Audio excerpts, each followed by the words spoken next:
Bonjour les amis de Radio Camino, il faut que je vous avoue quelque chose, j'ai fait une bêtise. Et oui, il y a 2 ans, quand j'ai acheté ce sac à dos, je vous ai fait une vidéo juste après son achat, je l'avais à peine utilisé 1 semaine.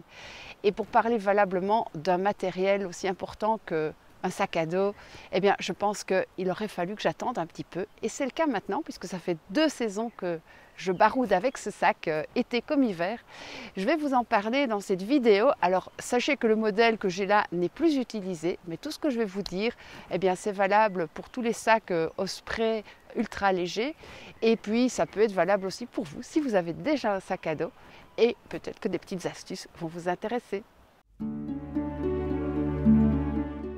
Ce sac, il fait 38 litres. Alors moi, je mesure 1,57 m. Donc pour moi, c'est mon gros sac. C'est celui-là que je vais prendre quand je fais de la randonnée où je dois être autonome en nourriture et en logement pour plusieurs jours.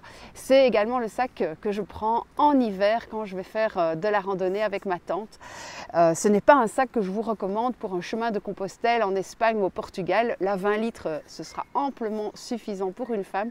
Et si vous êtes sur le chemin du Puy en été, 30 litres, ce sera bien assez si vous faites du bivouac. Donc là, on est plus dans un sac pour de la bonne randonnée, autonomie comprise.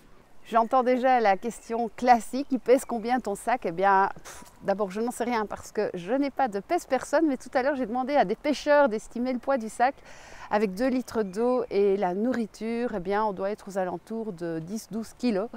Donc on est bien d'accord que ce n'est pas 10% de mon poids. Faites le calcul. Les avantages de ce sac, eh bien, au départ, je l'ai acheté pour sa couleur. J'aime beaucoup le bleu, comme vous savez. Mais blague à part, c'était aussi parce qu'il était vendu par Osprey comme étant le plus léger à l'époque. Il fait 1,1 kg. Il y a encore aujourd'hui des sacs plus légers que ça.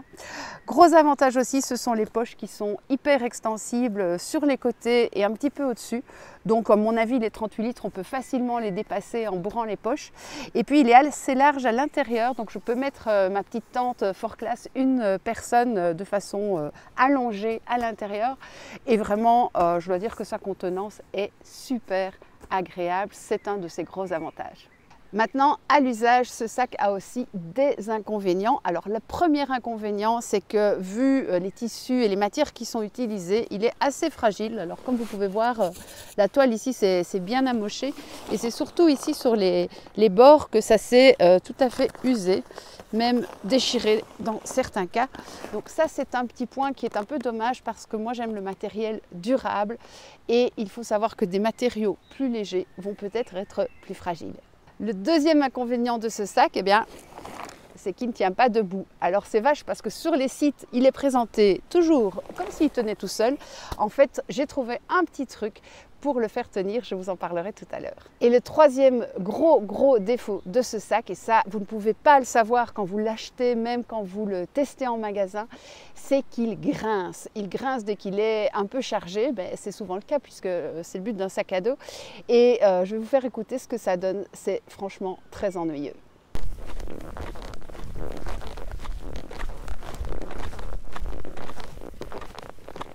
Alors ça fait un peu le bruit de sandales en caoutchouc sur un sol mouillé, mais non, c'est pas ça, c'est vraiment le bruit du sac que vous entendez. Ouais, j'avoue, c'est pénible. Alors une première astuce pour que le sac tienne bien debout, eh bien c'est d'y ajouter un petit matelas ultra léger. Et puis voilà, ça règle le problème de la stabilité du sac. Deuxième astuce, il m'a fallu quelques mois avant de trouver ça, c'est que en fait la poche à eau, il y a moyen de la glisser là derrière. Alors je vais tout déballer, du coup vous allez voir le contenu de mon sac en mode express, parce que évidemment pour pouvoir mettre la poche à eau, il va falloir enlever l'entièreté du contenu du sac. La poche se glisse super bien à l'intérieur du sac, il faut donc vider le sac. Vous pouvez prendre une poche de n'importe quelle marque, même bon marché, ça va aussi. Et là, en fait, vous allez avoir le poids maximal, c'est 2 litres d'eau dans le bas du dos. C'est l'endroit idéal et ça va diminuer cette sensation de poids de votre sac. Un troisième point que je n'ai pas tout de suite compris, en fait, c'est qu'il y avait un réglage qui me manquait et qui faisait que le sac avait souvent tendance à partir en arrière. En fait, il faut très souvent resserrer les 2 petites languette, comme on appelle ça, une petite lanière ici au-dessus, pour que le sac soit bien vertical au niveau du centre de gravité. C'est hyper important et elles ont tendance à se distendre.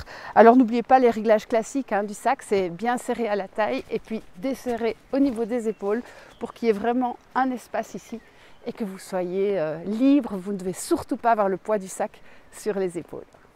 Ce qui est important en fait, c'est que le sac soit confortable. Donc même s'il pèse un peu plus que ce qui est recommandé, eh bien en fait vous saurez tout de suite si le sac est trop lourd, soit parce que vous avez tout le temps envie de l'enlever, soit parce qu'il est vraiment pénible à porter. Donc n'oubliez pas de bons réglages d'abord et ensuite peut-être enlever ce qui est superflu.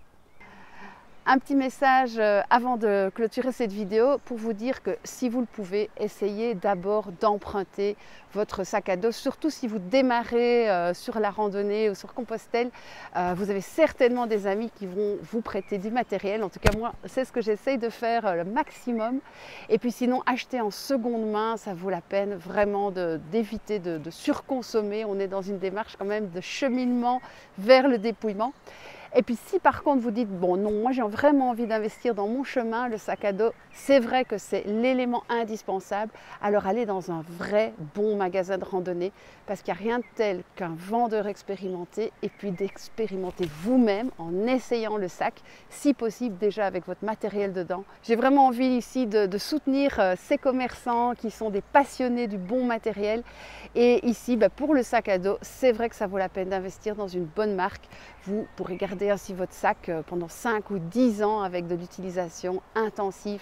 Donc surtout, n'hésitez pas à faire appel aux meilleurs. J'espère que cette vidéo vous donnera des idées pour encore mieux choisir votre sac à dos, que ce soit un Osprey, un autre, que ce soit une sous-marque. Finalement, qu'est-ce qui compte, c'est de se mettre en chemin. Et ça, c'est tout ce que je vous souhaite. Alors, je vous dis à bientôt pour d'autres vidéos. Ciao! Et en bonus, vous allez pouvoir admirer tout ce qui pendouille à mon sac. C'est une véritable quincaillerie ambulante.